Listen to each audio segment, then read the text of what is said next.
सिर्फ जूझना हो रहा है सिस्टम से।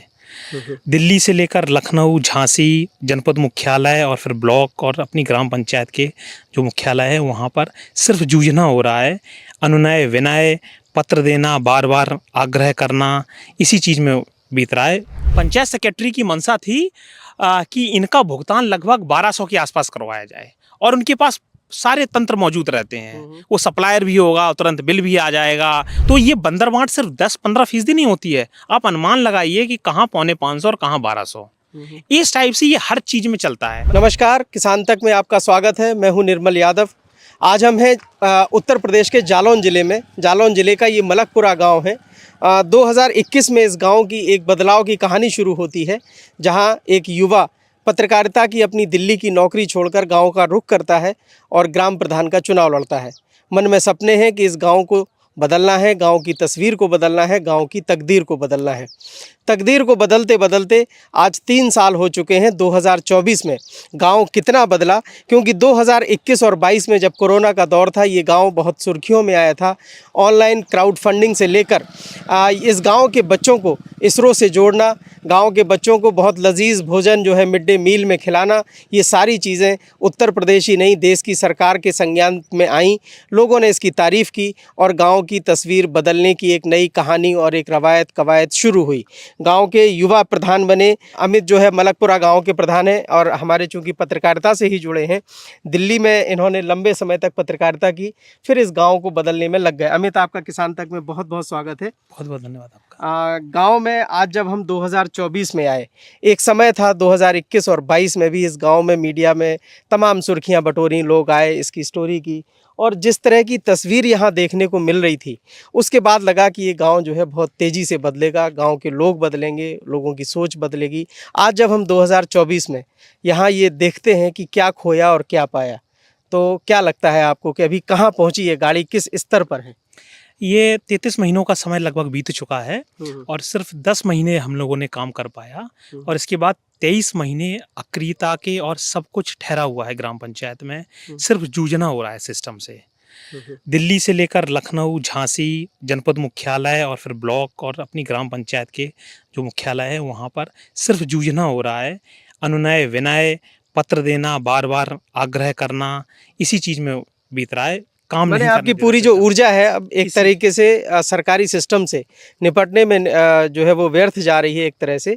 काम अगर हम देखें तो जिस तरह से आपके गांव में हम प्रवेश करते हैं, हम दर्शकों को दिखाना चाहेंगे कि जो ट्री गार्ड लगे हुए हैं, पेड़ जो लगाए गए हैं, उनमें बाकायदा हरे रंग के कपड़े से उनको ढका गया है, जिससे मौसम की मार इन पर ना पड़े। क्राउड फंडिंग की भी एक बात यहाँ पर आई थी कि अमेरिका और ऑस्ट्रेलिया जैसे देशों से लोगों ने यहाँ इस गांव के लिए पेड़ लगाने के लिए डोनेशन दिया था और आपने इसको एक बहुत ही बड़ा मॉडल बनाने की कोशिश की थी। अब वो किस स्टेज पर है और ये जो बदलाव शुरू हुआ था, माने पेड़ों की तस्वीर को देखकर हम समझ सकते हैं कि ये बदलाव कहाँ की तरफ जा रहा है? दरअसल ग्राम पंचायत में इतने संसाधन नहीं होते थे, इसलिए हमने क्राउड फंडिंग का मॉडल अपनाया और पर्यावरण शिक्षा में खास तौर पर जोर दिया।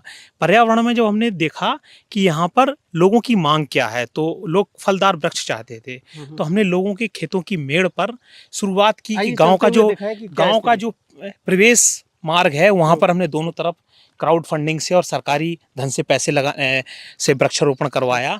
लगभग 425 पौधे पूरी व्यवस्था से आप जैसा देख रहे हैं, उनको लू से बचाने का इंतजाम किया गया, लोहे के ट्री गार्ड लगवाए गए और नाम मात्र की कीमत पर लगभग 450 रुपए प्रति ट्री गार्ड की एक कीमत है। और ये सारे पेड़ मलिहाबाद से लाए गए थे। आम के हैं, इनमें बीच बीच में कुछ आपके कटहल के हैं और जामुन के हैं। लेकिन ये व्यवस्था, फिर ये सब व्यवस्थाएं जन भागीदारी से भी देख सकते हैं कि अनुसार राबरू अमेरिका से किसी ने ये डोनेट किया था।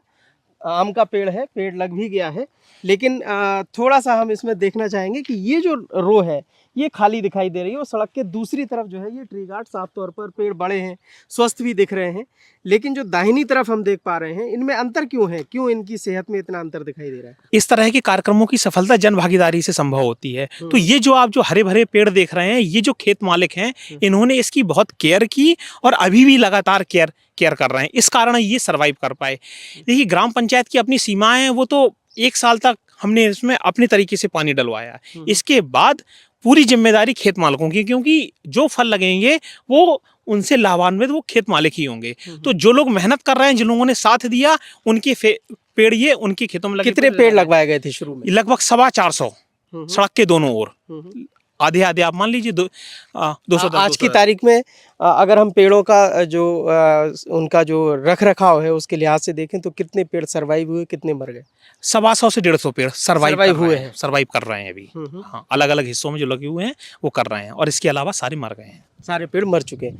अब वो जो आप सिस्टम से लड़ने की बात कर रहे थे कि आज की तारीख में मतलब 10 महीने काम करने के बाद अब जो है पूरी व्यवस्था से आपका लड़ने में समय जा रहा है। पेड़ों के उदाहरण से अगर इसको समझने की कोशिश करें तो ये जो ट्री गार्ड की कॉस्ट है और जो पंचायत के सेक्रेटरी जो चाहते हैं वो सब क्या है, कहानी क्या है? दरअसल इनकी कॉस्ट 450 रुपये है, 470 रुपये है। चाहे वो निजी हो चाहे सरकारी हो, दोनों की एक ही कॉस्ट है। पंचायत सेक्रेटरी की मंशा थी कि इनका भुगतान लगभग 1200 के आसपास करवाया जाए, और उनके पास सारे तंत्र मौजूद रहते हैं। वो सप्लायर भी होगा, तुरंत बिल भी आ जाएगा, और फिर वो एक पूरा बंदर बांट का सिस्टम चलता है। तो ये बंदर बांट सिर्फ 10-15% नहीं होती है, आप अनुमान लगाइए कि कहाँ 450 और कहाँ 1200। इस टाइप से ये हर चीज में चलता है। मतलब ये सिर्फ एक उदाहरण मात्र है। सिर्फ एक उदाहरण मात्र है। कई बार तो ऐसा होता है कि बिना काम के बिल लगा दिए जाते हैं। इसी सबसे जूझना होता है। तो अभी हम मलकपुरा में जिस तरह से इस गांव के बदलाव की कहानी हमने शुरू की थी, अब इस बदलाव में जो ठहराव आ रहा है उसकी भी हम बात करेंगे। और अगला जो पड़ाव होगा पेड़ों के साथ में, जैसे ये चिराग बोस्कर हैं, ये शायद कहाँ से, अमेरिका से ये भी है। ये हमने पहला गांव देखा है। हम बहुत सारे गांव में जाते हैं, किसान तक के माध्यम से दर्शकों को बताते हैं कि कैसे गांव बदल रहे हैं, लेकिन यहाँ पर क्राउड फंडिंग के माध्यम से ये वे लोग हैं अमेरिका के, जैसे ये चिराग बोरकर हैं, इनके नाम का एक पेड़ लगा हुआ है, आम का पेड़। शायद इस गाँव में वो ना तो कभी आए हैं, ना आपसे उनका कोई संबंध है, लेकिन ऑनलाइन क्राउड फंडिंग के माध्यम से उन्होंने इस गांव को एक पेड़ दिया और उनके नाम का ये पेड़ हमेशा रहेगा। उम्मीद करते हैं। कोशिश थी। हाँ, ये क्राउड फंडिंग और बहुत आसानी से होती है, मतलब ट्विटर या फेसबुक पर। ये जो क्राउड फंडिंग है ये आपने और किस किस तरह के कामों में की है? ये मैंने शिक्षा और पर्यावरण, और शिक्षा में सबसे ज्यादा की है। शिक्षा में तो कई बार तो बिना मांगे चीजें आई हैं। किसी ने मेरा कोई इंटरव्यू देखा और फिर मुझसे कांटेक्ट किया। क्या क्या मिला है? जैसे कंप्यूटर मिला है मुझे बिना मांगे, और मुझे कंप्यूटर एक नहीं 2 बार मिला है। इसके बाद साइकिलें मिली हैं बच्चों के लिए। बच्चों को इसरो से भी जोड़ने की कोई कोशिश? हाँ, वैज्ञानिक चेतना उनको बढ़ाने के लिए हमने गांव में, जो गांव का विद्यालय है उसमें साइंटिफिक एक्सपेरिमेंट, और फिर हमने उन्हें एक सपना दिखाया कि हम आपको इसरो ले जाएंगे। एटलीस्ट अपने एक कार्यकाल में एक बार तो हम आपको इसरो ले जाएंगे। उसकी कोशिश चल रही है। अभी फिलहाल बच्चे हमारे 2 साल में अलग अलग जगह गए हैं। वो कभी झांसी गए हैं, कभी दिल्ली गए हैं अंतर जनपदीय टूर पे। ऐसा ही एक सपना है कि मैं उन्हें इसरो तक भेजूं। जी, किसानों को भी आपने तमाम जो डेवलप्ड फार्म है, जहाँ जहाँ अच्छी खेती हो रही है, वहाँ उनको ये मॉडल दिखाने के लिए एक प्रयोग शुरू किया था। क्या वो भी क्राउड फंडिंग के माध्यम से हुआ था, या उसमें ग्राम पंचायत की तरफ से जो भी पैसा प्रधान के पास आता है उसके माध्यम से आपने किया था? नहीं, वो सारी कोशिश निजी स्तर पर थी। उसमें कहीं कोई क्राउड फंडिंग नहीं थी, और ना ही उसमें सरकारी पैसे का इस्तेमाल किया गया था। वो खेती को बेहतर बनाने के लिए हमने उसमें अपनी तरफ से किसानों का एक समूह इकट्ठा बनाया, और अवध एरिया में, जो अवध का इलाका है, वहाँ पर जो उन्नतशील किसान हैं, हमने वहाँ पर उनसे मुलाकात करवाने की कोशिश की, और कैसे आप परंपरागत खेती से हटकर कुछ बेहतर कर सकते हैं। ये हमारी कोशिश थी। आपके गांव की अगर हम बात करें तो कितनी आबादी है? आबादी लगभग हमारी पूरी ग्राम पंचायत की लगभग 1700 के आसपास है, पूरी 3 गांव की आबादी। और लिंगानुपात, सेक्स रेशियो की बात करें? ऑलमोस्ट बराबर। बच्चे अगर स्कूल में, जैसे आपने स्कूल को लेकर काफ़ी काम किया है, कैसा रिजल्ट पिछले 2-3 सालों में मिल रहा है बच्चों में पढ़ाई को लेकर? जो आपने जैसे मिड डे मील को लेकर एक्सपेरिमेंट किया है ना, और उसके बाद उनको इसरो तक ले जाने की एक कवायद चल रही है, बच्चों में किस तरह का उत्साह देखने को मिल रहा है, और नई पीढ़ी में? बच्चों में उत्साह रहता है, और खासकर जब उन्हें घूमने को मिलता है, जब उन्हें बेहतर भोजन मिलता है, या जब साइंस के प्रयोग होते हैं, या जब उन्हें कूलर या बेंचों की सुविधाएं मिलती हैं, तो निश्चित रूप से वो उत्साहित तो होते हैं बच्चे।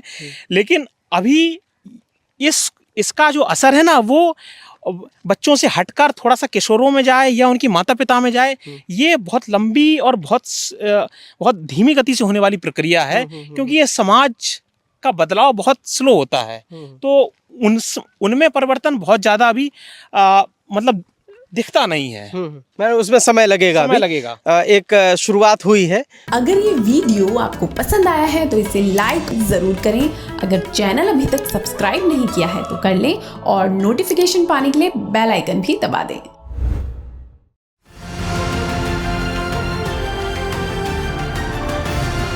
किसान तक खाना है तो उगाना है, किसान तक खाना है तो उगाना है, किसान तक खाना है तो उगाना है, किसान तक खाना है तो उगाना है। किसान तक किसान तक खाना है तो उगाना है।